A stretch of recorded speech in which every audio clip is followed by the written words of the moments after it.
Talk Radio with Sandra Beck and Linda Crater celebrate the thoughts and opinions of magnetic, spirited, and influential women. Each week, bold, brilliant women spark vigorous conversations on the complexities of life, love, and happiness. Now here are your hosts, Sandra Beck and Linda Crater. Welcome to Dynamic Women Talk Radio. I am so glad that you have joined us. I'm Linda Crater, and I will be the host today because Sandra Beck has taken the day off and will be back very soon. Today's roundtable discussion is about doubt. And our amazing guests today are Cynthia Rowland from Oklahoma, Kimberly Rinaldi from Los Angeles, Lou Paget, also from Los Angeles, Chisambra Kimes from Missouri, and I have to admit that I'm not certain where Allie Katz is. So welcome, ladies. And Allie, where are you from? Maybe Allie is not on. We will go on. We're going to be talking about doubts today. And it's funny, doubts usually have nothing to do with our true abilities or achievement. But it seems like women are plagued by self-doubt more than men. And what is it about doubt that stalls us, makes us question ourselves, and what situations cause it for you? I'm intrigued because I have found that as I've become older and presumably wiser, that I can reduce the situations that cause me doubt, but it still happens sometimes, and there are still situations that cause me to be flustered. And honestly, doubts seem to come at the oddest and most inconvenient times.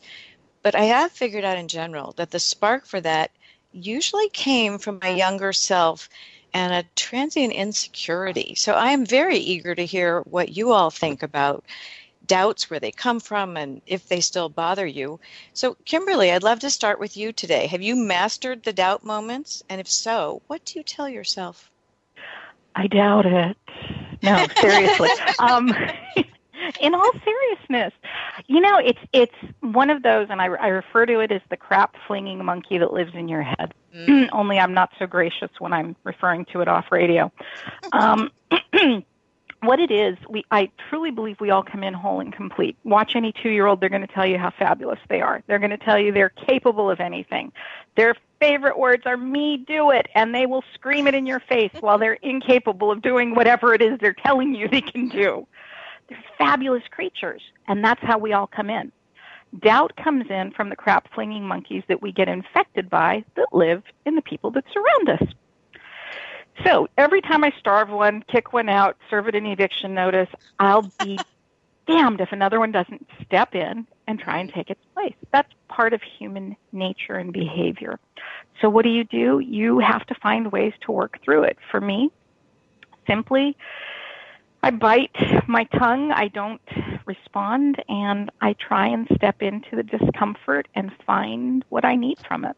Mm-hmm. Yeah.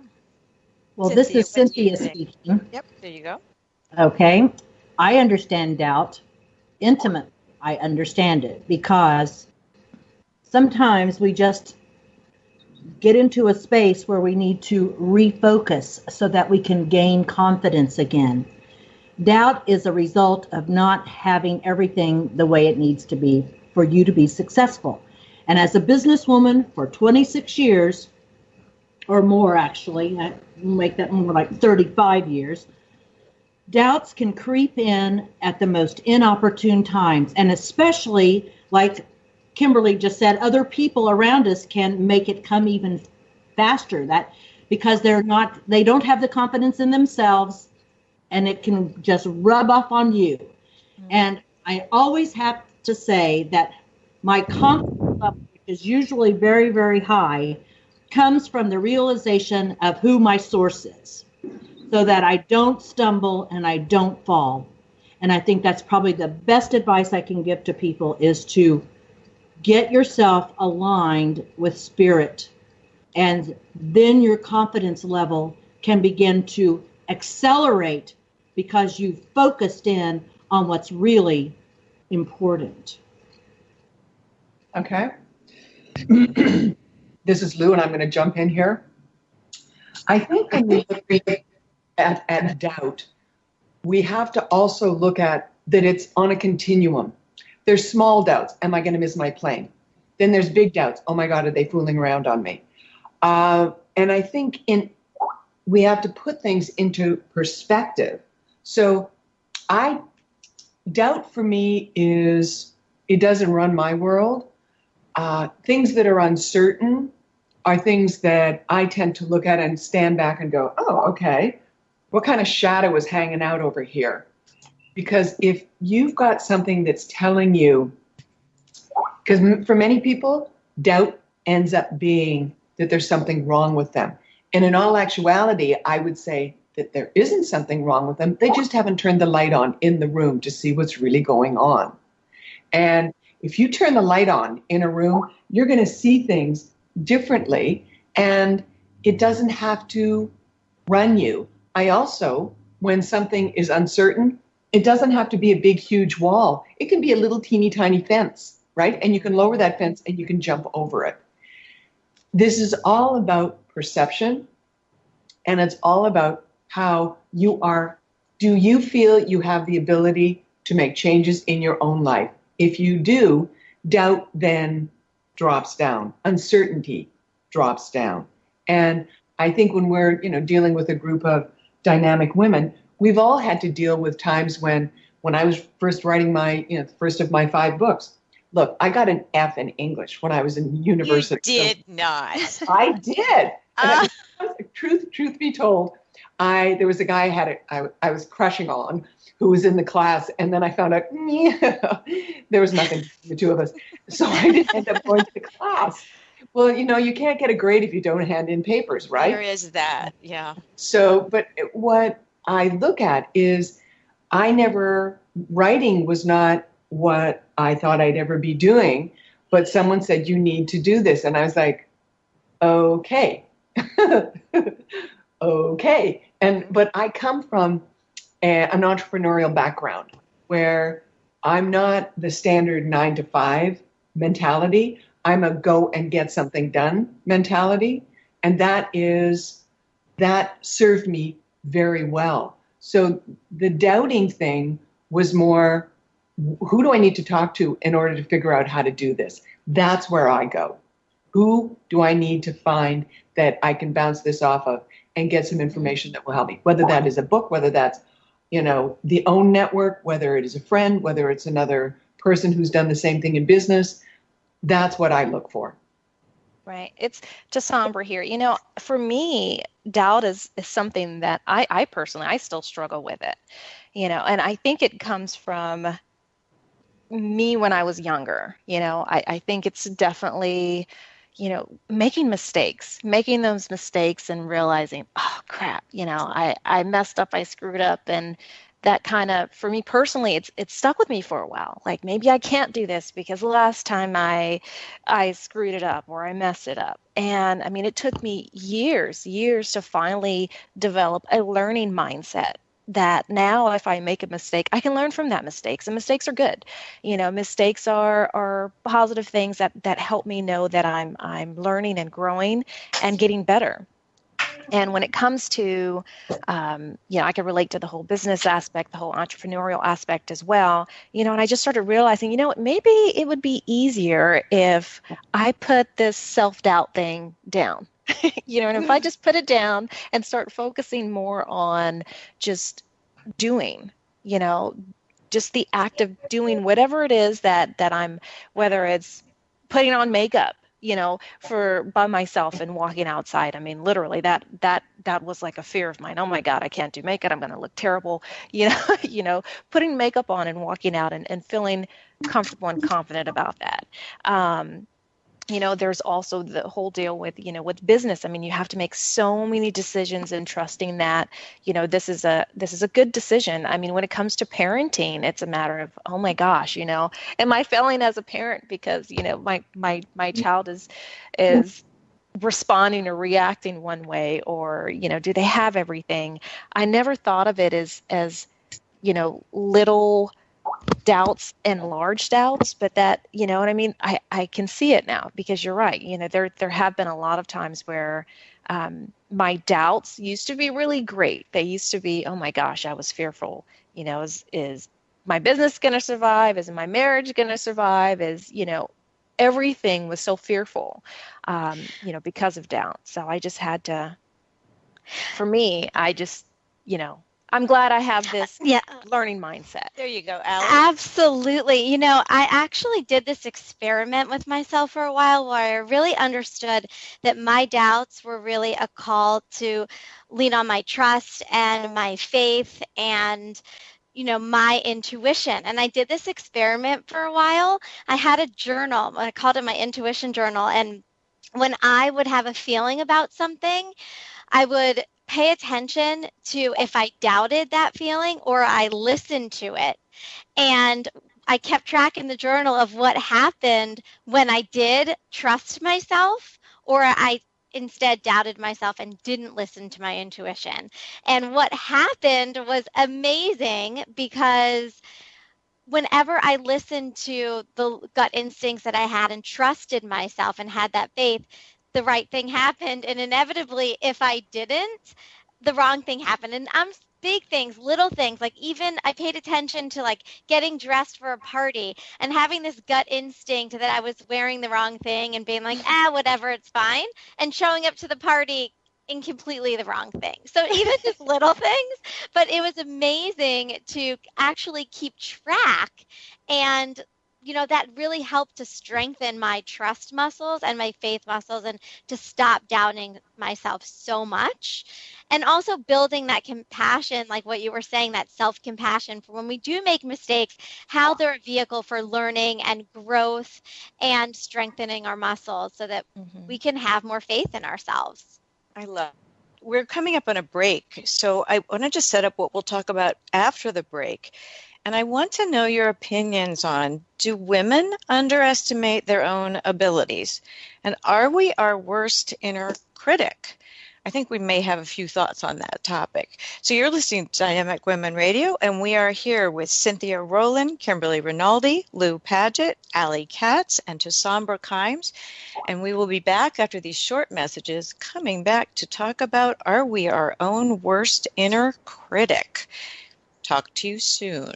Stay tuned.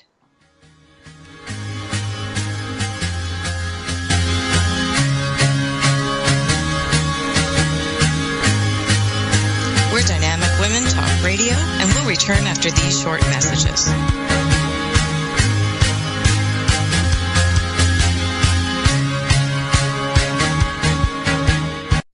It's the Fitness Minute with fitness expert Annette Hammond. Whether it's lunges or crunches or tricep dips, there is usually one exercise that you dread doing. I tell my clients that when they are working out on their own, to do the exercise that they like the least first. I have several women clients who really want to shape up their lower body, but they despise lunges or squats in any form. So we always do those exercises at the beginning of the workout when they have more energy and enthusiasm. By waiting until the end of the exercise session, especially if they're working out on their own, it is too easy to cut the workout short and not do those important exercises. For me, abdominal work is my least favorite, so I always do my abdominal exercises right after I warm up. After I get those out of the way, I concentrate on lifting weights, which I really do enjoy. For the Fitness Minute, I'm Annette Hammond. It's Martin. There are more cats in U.S. households than any other pet. Most Allurophiles or cat owners know that unlike dogs, taking Kitty for a ride in the car isn't any fun. I mean, you never see a cat hanging its head out the window, enjoying the breeze. Today's domestic cat is descended from a small Mid-Eastern wildcat. A group of kittens is called a Kindle, and a group of adult cats is a clouder. What's the word for those dust balls composed entirely of cat hair? Fluffernuggins. Personally, I like pigs better than either cats or dogs. Dogs are subservient and look up to man. Cats are aloof and look down on man. A pig, however, will look you in the eye and see as equal. It's Martin. I'm Carolyn Davidson, and you can have fun challenging your words you never heard vocabulary with my free app, Too Funny for Words.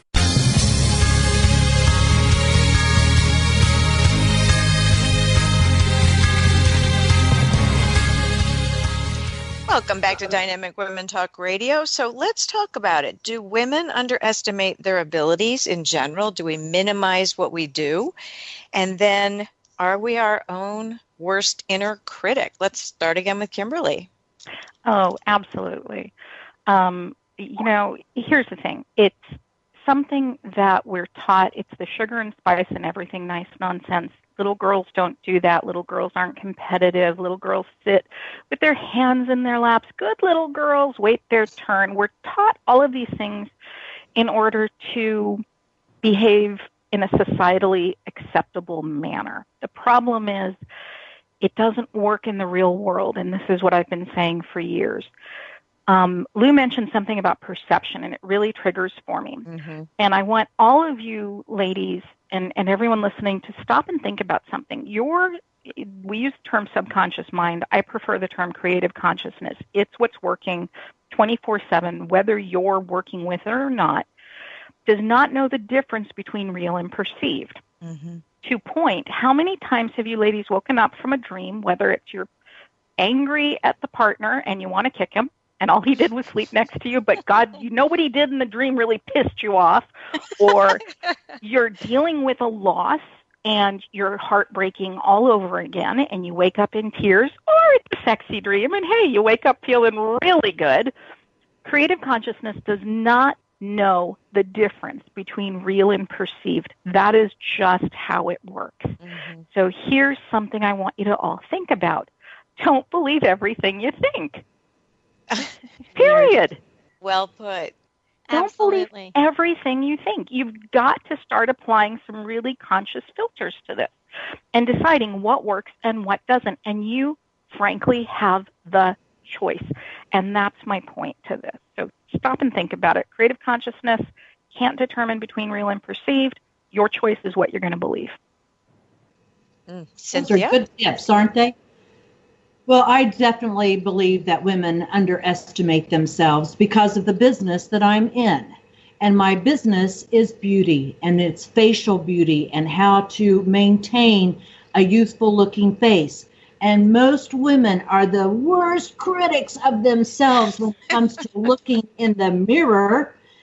And it's frightening to think that the words and the thoughts that they have makes me realize that they have no peace in their lives at all, because they are already beautiful. They just need a little bit of oomph to make them feel more beautiful. So when you say, do women underestimate themselves? I would say all the time. But they're so powerful in their own right if they just would step into that power and give up the doubt, enjoy the peace, and do facial magic. They'll feel much better. And that website is what? Facialmagic.com, of course. But I'm so serious, because once you start looking in the mirror and you start having this relationship with yourself, that deeper self, then you see the changes, not only physically, but from the inside out. You become a less doubtful person and with more confidence. Agreed. Lou? Definitely.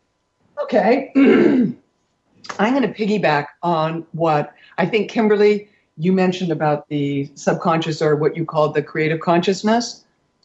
And one of the things, if people want, here's what we know we can do. You can rewire your brain. What is it? 95% of what you do on a daily basis is subconscious. You're not thinking about it. It's just occurring. And so people thinking that their reactions to things are their brain is in charge of it. No, it's not. Knock, knock. What is in charge of it is that subconscious. And that's the thing. If you do look at Bruce Lipton's work, he has a phenomenal book, and he just recently has come out with a thing that's called The Biology of Belief.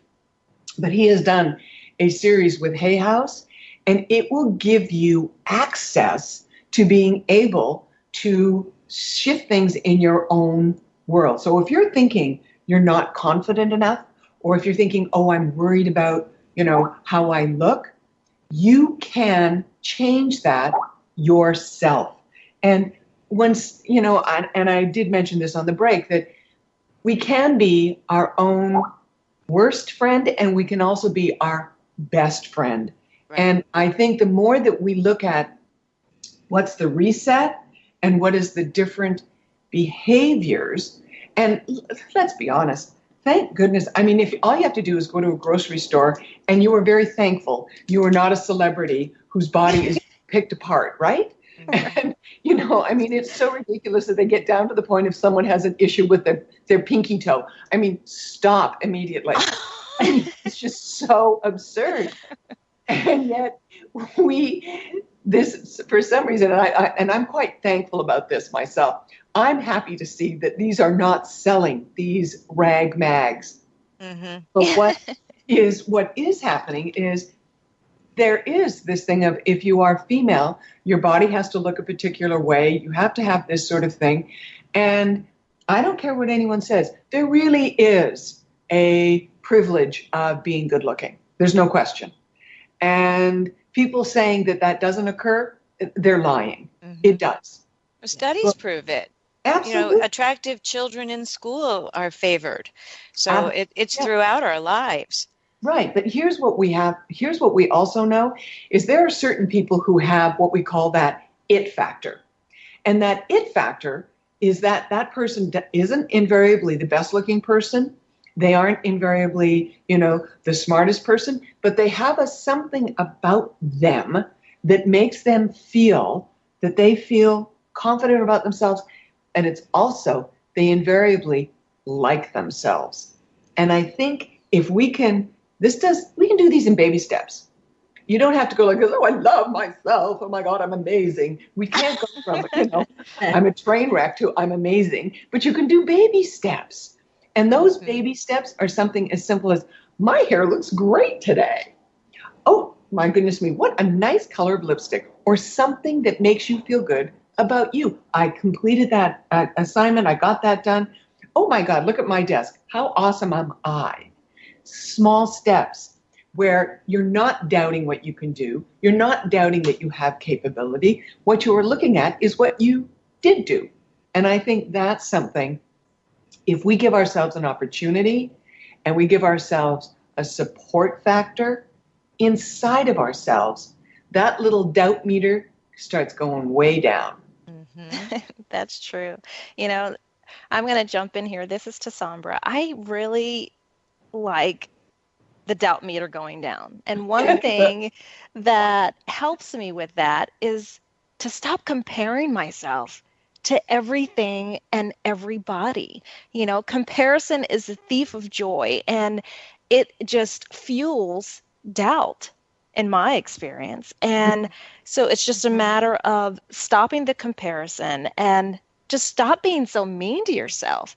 I mean, the things that we say to ourselves sometimes is so mean. We would never say it to our friends. We would never say it to our family. We would never say it to anyone else. But yet we tear ourselves apart. And so we should just definitely stop that. But to me, the comparison thing, like you said, that getting rid of that turns my doubt meter down. So absolutely. I love that you said that. And I think the key is awareness. Sometimes we don't even realize how much we're doing these things, how much we're comparing, how much we're criticizing ourselves, and nothing can really change until we're aware of it. Right. So one way to become aware, I teach people all the time, is to use your body to help you. If you say something or you think something that doesn't feel good in your body, in your gut, in your chest, you know, that's your body's signal that this isn't good for you. And that my meditation practice, I don't know how many of you are meditators, but really, really changed this for me, because the kinder you are to yourself in meditation, the kinder you become to yourself in everyday life. So in meditation, you know, if my mind would wander, I would be compassionate towards myself and say, it's okay, this is part of the process. So I learned how to do that in meditation. So outside of meditation, if I would have these ego thoughts of self-judgment or self-doubt or self-criticism, I would literally say out loud, like, ego, you're not invited into my day. You're not invited into this situation. See ya. Get out of here. And the more I did that, the less it stopped coming around. I really did rewire and retrain myself to stop having so many of those thoughts. And another thing that's really interesting is how things started to become labeled as bragging versus celebrating. I'm really big on this. Maybe we can talk about this more a little bit after the break, but sharing good things is considered bragging when I think it should really be considered celebrating. I'd love to know how you guys feel about that. I'm going to jump in here. This is Kimberly. You know, I have been graced with good genetics. People tell me I'm pretty. People tell me I'm smart. I have a high IQ. I recognize and acknowledge these things as a child. They are facts. And those made them easy for me to accept. It's not a brag. It's a celebration. I love it. I accept it. Somebody else tells me, and I take a step back out of a little bit of discomfort. I know it. I accept it. I think last night I said something along the lines of, if I had a penis, I'd sleep with me. Actually out there in Facebook world, because I am that awesome. And, you know, I have no problem doing that, but there's still that little discomfiture, that doubt when somebody else recognizes it, because now I feel there's a level to live up to. It's like, oh, crap, somebody said I'm pretty. Now they're going to expect me to be dressed and wear makeup. Now they're going to expect me to have a bath on board and be clean. Pants even. Do you have a tiara, dear? Well, I do. You all know I wear the tiara, and I rock the tiara whenever I need to. But that's the thing, is when you find what you're good at, whether it's genetically inherent, whether it's something that you have acquired or achieved, don't just celebrate it. Jump in 100%, own it, and you'll watch that expand outward. It's a fabulous thing. Then learn that thank you is a whole and complete sentence. You don't have to say anything else when somebody acknowledges you.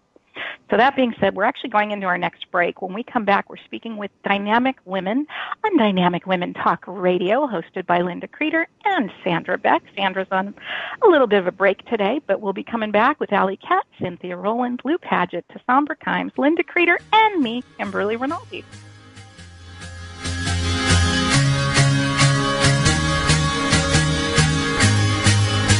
We're Dynamic Women Talk Radio, and we'll return after these short messages.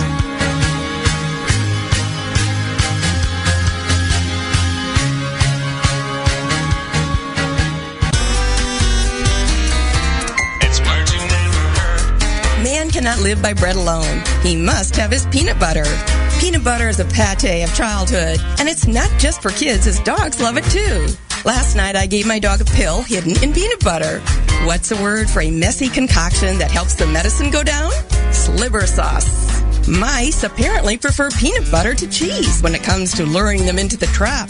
But there are even more practical uses for peanut butter. Peanut butter contains natural oils, which makes it perfect for removing all kinds of sticky things, like gum stuck in your shoe or in your hair. What's a word for the fear of peanut butter sticking to the roof of your mouth? Arachnophobia.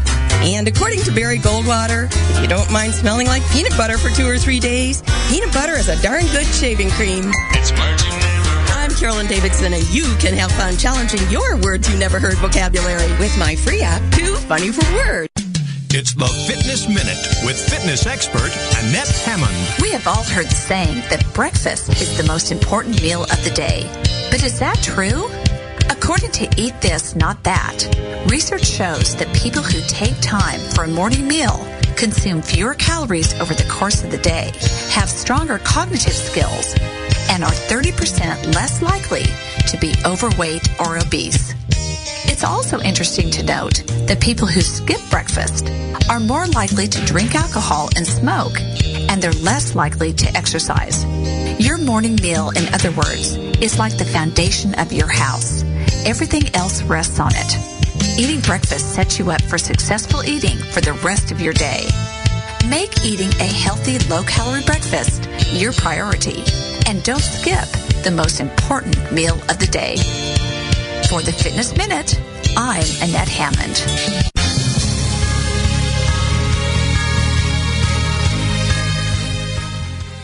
Welcome back. And in talking about doubt, it brought to mind for me the fact that I think that women often self-sabotage because they start to doubt their relationships. When you start with doubt and a lack of confidence, then you act that way. You're not very composed. You become not your best self. And by doubting relationships, sometimes we tank them unintentionally. At least I know that I've been guilty of that. So, Cynthia, what do you think about that? Well, I think women can be their own worst enemies in many different aspects of their life. And yes, they can be beaten down by their relationships with their husbands and their girlfriends and their co-workers. I work by myself most of the time. I'm a loner and I just stay by myself. But I have women who contact me from all over the world, and they suffer from self-doubt. They look in the mirror, they see their mother's faces looking back at them. They don't like themselves anymore. And my job to help them is to learn that they can renew their thinking and transform their lives just by subtle little changes in their thinking. Because when I hear from them that they don't like themselves, they don't like their faces, it puts a burden on everybody around them because they're so unhappy. And I agree with all of you when you say that you should celebrate your life and celebrate everything that goes on with you that you want to talk about. That's something I think that women get shut down, is that maybe from their husbands or from their girlfriends, they just need to have more confidence. And that comes from creating more peace and renewing their mind so that they accept themselves on a better level, on a higher level. Okay. Yep. Okay. Okay, Lynn. Okay, here we go. When we look at, let's look at the cultural standpoint of, many times women get judged by, are they or have they been in a relationship? Do they have the capability of getting, of being married? Do they have this? Have they had children? Have you done this? And there's all these little judgment things that are constantly thrown at women, that some of these things are outside of their own, their own ability to make happen. So when we talk about self-sabotaging, I'd like to take that wheel and go and turn it a little bit and say, look, someone else's opinion of you is not your worth. How you are, let's be responsible for what you can be responsible for. Not that someone else says, oh, you're supposed to have a thigh gap. Oh, you're supposed to have a this.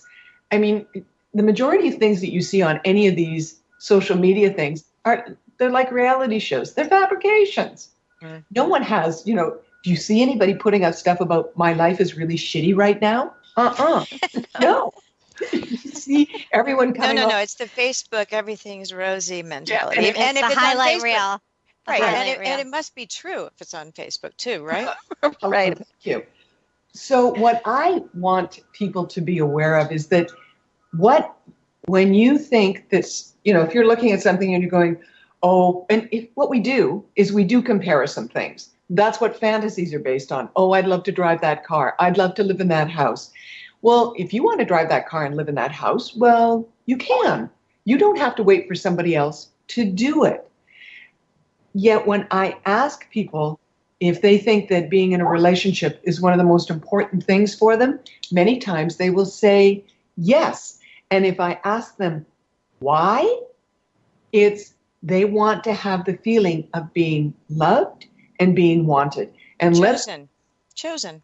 Well, being and the loved part of it, we all, I don't care who you are, we want to be loved, We want to love, and we want to know that we have had an impact and that our lives have had something worthy. So rather than looking at the doubt side of things, I ask people, what do people who are 103 years old or someone who is dying, what do they tell you are the most important things in their life? And focus on that. And invariably, they look at what they wish they had done and who they loved and what they loved.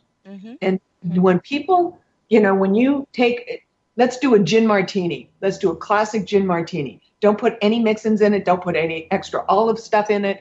Just have a classic martini. And then you will have, the classics are invariably the thing that move you out of doubt. The little black dress, the classic pump, the outfit, like a little mascara, something that's a classic moves many people out of doubt. And if you are not ready to be in a relationship, don't do it. Do not be in something just because it looks good or because you think you should. Too many people stay in relationships way longer than they should because they don't want to be alone. Definitely. It's so important. It's so important to love yourself. It's so important to love yourself before you get into a relationship. I love myself so my husband can love me. I really feel like it's a heavy burden to put on a person, to expect them to, to fill your love cup, if you will. And, but the whole self-sabotaging and the whole doubt that still kind of comes into play, even if you do love yourself, I think sometimes. My husband, every morning, I wake up and I'm looking a hot mess. I know I am. I'm looking a hot mess. And he'll turn to me and he'll say, "You look beautiful this morning." And I'm thinking, oh my God, this hot mess, I haven't even washed my face. I haven't brushed my teeth. Just stop lying to me. Just be quiet. And at first in the beginning, it really bothered me. But now I'm learning to just say, thank you for loving me. Just thank you for loving me. And I stop beating myself up, by critiquing every little bad thing that's wrong with me, and I thank my husband for loving me. And then I love myself more, and I accept my, all my little quirks, all of my little, imperfections. I'm learning to accept those and love those more. And there you go again. That turns down my little self-doubt, that throws it out the window, or at least puts it at bay for a little while, I love that. I'm actually going to shift gears to adult female friendships because I love everything you guys have been saying about marriage and those types of relationships. Personally, I feel like adult female friendships have been way harder than I anticipated. I never had friendship issues growing up. And I'm like, where did all this stuff come from? I thought it was supposed to be easier as an adult. And it actually was really shocking to me, some of the things that came up as an adult in friendships. And one of the biggest lessons that I learned was to take some of the pressure off. And I think what sabotaged some relationships for a while was not accepting the ebb and the flow, and that relationships changed. And as I grew and changed and evolved, relationships, certain ones felt differently, and they needed to grow and evolve and change and ebb and flow. And not everyone is meant to be in your life forever. And sometimes there's just amazing lessons that we're supposed to learn from a friendship or a relationship, but it's not meant to be forever. And then sometimes you're meant to kind of ebb, and then sometimes you come back together when you're both a little bit different. And so for me, a lot of it was taking some of that pressure off and trusting and allowing things to happen as they needed to, instead of thinking something was always wrong if something felt hard because I was pushing it too much, because I couldn't let go of my grasp enough to let things ebb and flow as they needed to. I like that. I want to go back to Lou's classic martini. I love you just based on that. Just, you and me, booze, I'll buy. I'm with you on that. And the tiara. I'll bring one for you. But you mentioned something, and it triggered for me the importance of loving yourself. And this is something that in all of the relationship coaching, and I've couples coached, men individually, women individually, couples together. families, and even Allie, this kind of speaks to your ebb and flow conversation. Until you absolutely, and you can tell I have some amazing self-confidence and personal self-esteem here. Until you fall in love with you, until you really feel that you are someone worth spending time with, until you think that you're worthy of your own investment and involvement, why in the hell would anybody else if you don't? And it's a basic concept. If you're like, I don't want to be alone, I'm going to do everything to keep from being alone. I want someone to fill this gap. Why would anybody want to be there if that is what you're feeling, is that you are not enough? Because you're behaving that way.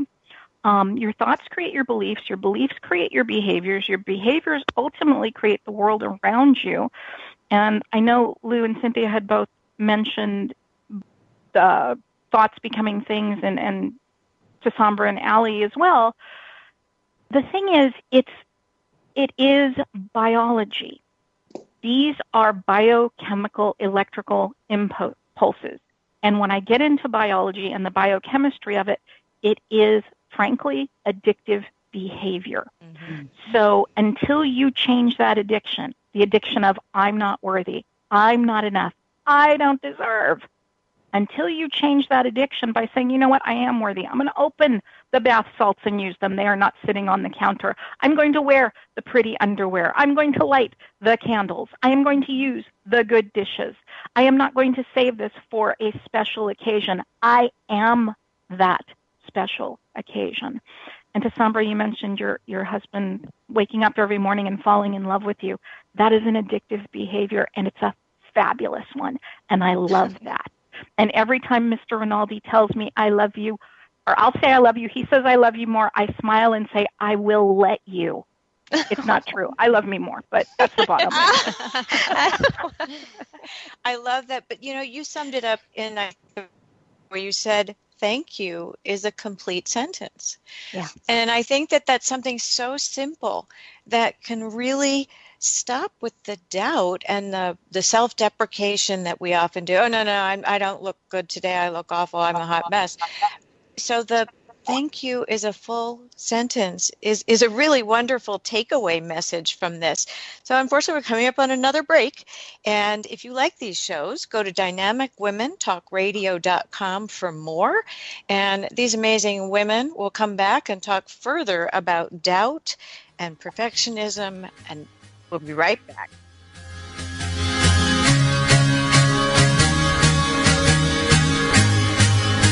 We're Dynamic Women Talk Radio, and we'll return after these short messages.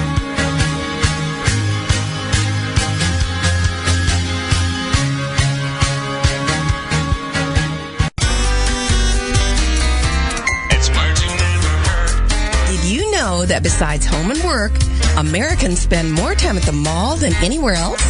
There are 50,000 shopping malls in the United States alone.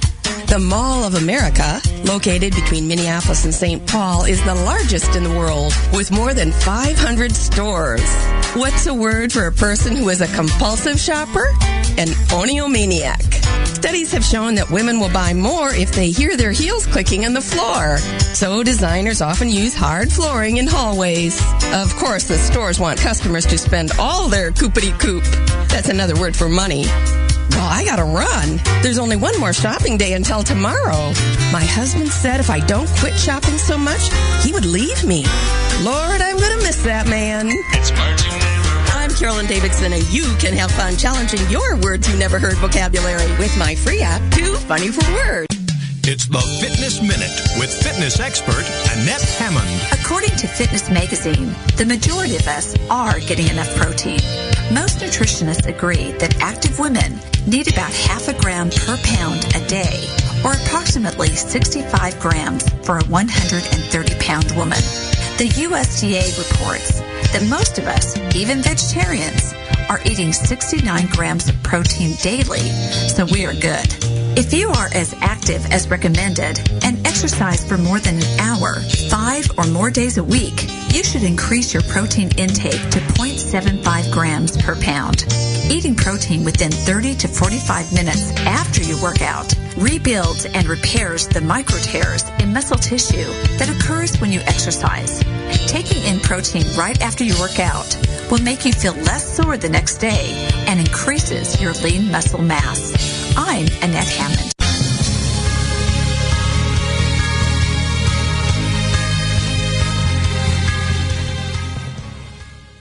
Welcome back, and we're going to be talking on this segment about some of the tips and things that we have learned that seem to really break up that pattern of self-doubt. And I'll tell you a little story.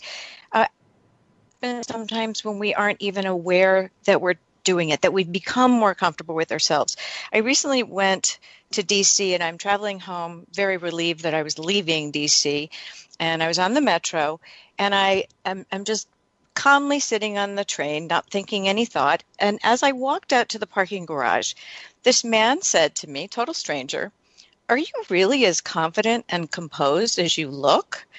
And I was shocked because I was paying attention to no one. I was minding my own business. I was evidently looking pleasantly accessible.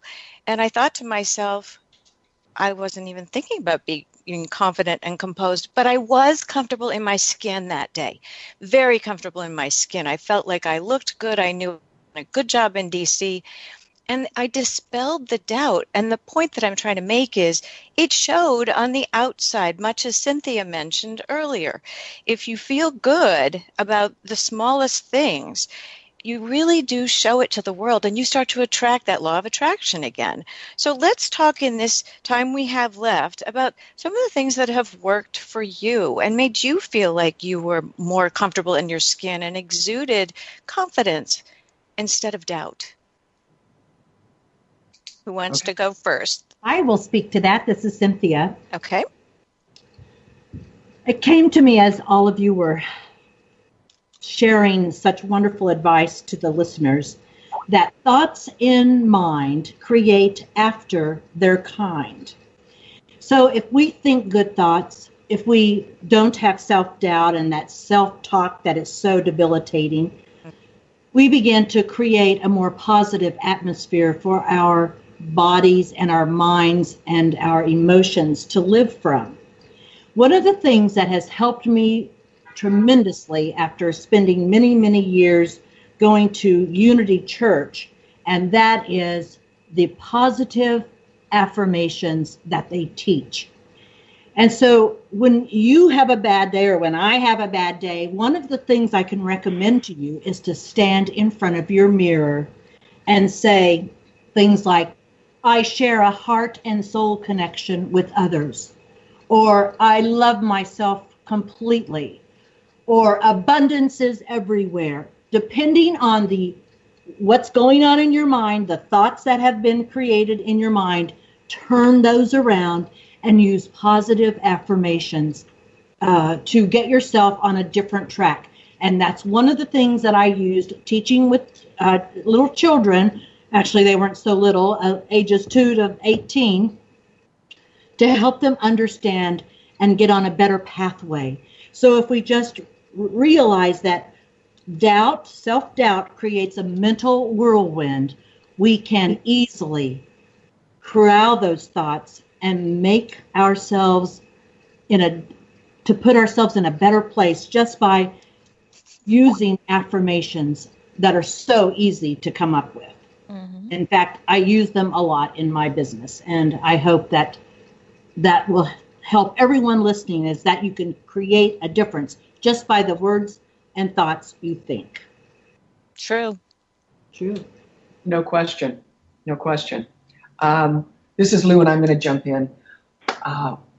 When people are dealing with issues, what I suggest to them and what I do myself, again, sort of springboarding on what you think. I mean, your thoughts are things. Let's not kid ourselves.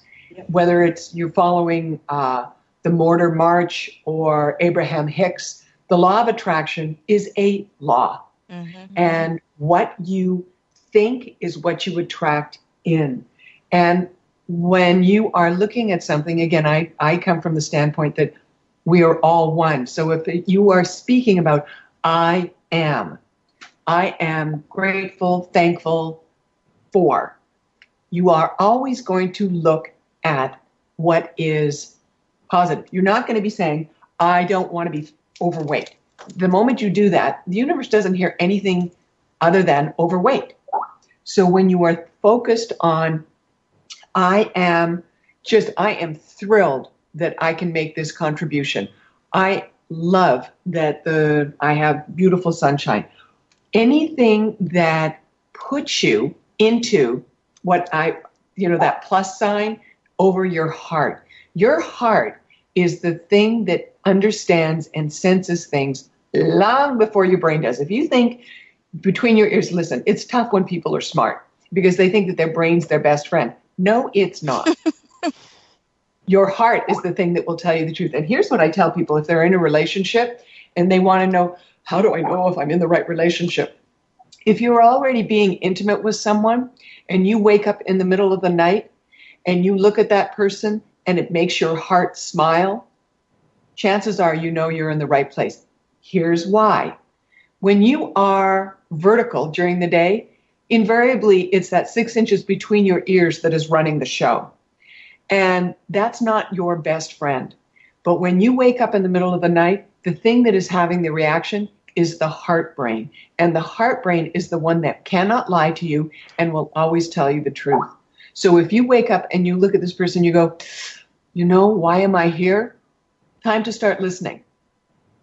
But if you do, if you listen to the heart brain, the doubt meter goes down, your intuition goes up, and your ability to believe what you are feeling and thinking goes up as well. And most people have doubt because they get told their thoughts aren't right. Well, you know what? Chances are your thoughts are right. If you're with someone and you go, this person says, well, you're not this something. Who are they to be telling you that? Mm-hmm. That's them. That's them verbally throwing up on you. That's not okay. Right. Remove yourself from that. And the moment that you're around someone who is critical, look at what the motivation is of them being critical. Mm-hmm. Are they insecure about something with you? Are they trying to control you? And if that's the case, I'm going to make a strong suggestion. Chances are you shouldn't belong there. No need to continue being there. I love that. I love the positive thinking. I love the attitude of gratitude. I love all of that. One of the things that really helps me is, honestly, I'll get up in the mornings and I'll say my little prayer. I remind myself today is going to be a good day. I kind of speak those positive things. I already kind of put it in my head. And then I go on Pinterest. Yes, I'm one of those Pinterest moms. And I look for positive quotes. And what I do, I find those positive quotes. It's just kind of like another more positive affirmations. And then I send them to friends that I know I'm going to respond to, that I know I'm going to interact with throughout the day. And even those like friends that are not here, I send it to my sisters. But I like sharing those feel goods, just those reminders. And to me, making others feel good or just reminding them, helping them to feel better about themselves makes me feel better about myself. Right. So I want to be on your list. That's awesome. I can add you. I can definitely add you, but I do it every morning. And usually before my feet hit the floor, I make sure that I take time to do that. But I do have to time myself because, Pinterest, it's kind of like Facebook. Lost. You can get lost in it. But, especially on the positive vibes and positive things. But that's my tip. Keep it positive and share it. Share the love. Share the love. That's awesome. I feel most confident when I am thoughtfully responding to something versus reacting to it, which has taken so much practice. And there's definitely days where it feels more challenging. But when I am using my breath as a tool to keep me in a good space where I feel good about how I'm thinking internally in my head, how I'm responding to others, such a big thing for me was when I could stop wishing for so many do-overs all the time because I just did something so quickly without thinking about it. So my biggest tool for my confidence is really using my breath to help me stay present, to keep me out of ruminating about the past, or like we talked about before, worrying about the future when 90% of what we worry about doesn't actually happen, but really staying in the present moment. 3 nice long deep breaths settles down your nervous system, refocuses your energy, brings you clarity, calms you down so that you can thoughtfully respond to something versus react. And that's probably been, along with self-compassion, the biggest game changer in my life and really, really affected my confidence as well. That's awesome. I love that. I don't know. How do I follow up with all of you ladies? You're fabulous. I have been a Reiki master for, good Lord, years, many, many years. I don't want to date myself. There are 5 Reiki tenets if you're not familiar with them. And the first one is just for today. I will not worry. Worry is energy projected into the future. If you're in the moment, you cannot be worrying about something. Just for today, I will not be angry. Anger is energy projected into the past. You can't be angry about something beyond that moment. The thing is not the thing. You're experiencing a biological attachment and anchor to the thing. It's no longer existing. Just for today, I'll be grateful for my many blessings. When you learn to count your blessings, when you learn that you can bless the lessons, it's fabulous. Just for today, I will be gentle and kind with myself and all others. Putting yourself first in that conversation, I think, is the most important. And just for today, I will do what I love with all my being and consciousness. I think those 5 tenets, and for those who are not familiar with Reiki, just use them as a meditation. I try and live by it, and I try and teach by it. So I think it's a great tool. I need to thank all of you. I get so much information and just affirmation from being in these conversations with you. So I need to share my gratitude for all of you being on this show today, because there's so much love, not fear here. There isn't doubt. We all have it at times, but we are truly, we learn so much from one another. So thank you all for participating today. Thank you. Thank you for having us. No, my pleasure, honestly. So we are finishing up our show today, and we are talking about doubt with Cynthia Rowland, Kimberly Rinaldi, Lou Paget, Allie Katz, and Tasambra Kimes. I'm Linda Crater. We will be back with you for another show next week with more amazing dynamic women, and you can find out more on iTunes. Thank you. We will be back to talk to you again next week. Make it a great one.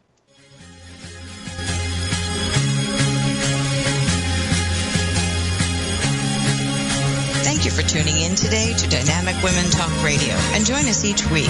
You can find more shows on dynamicwomentalkradio.com.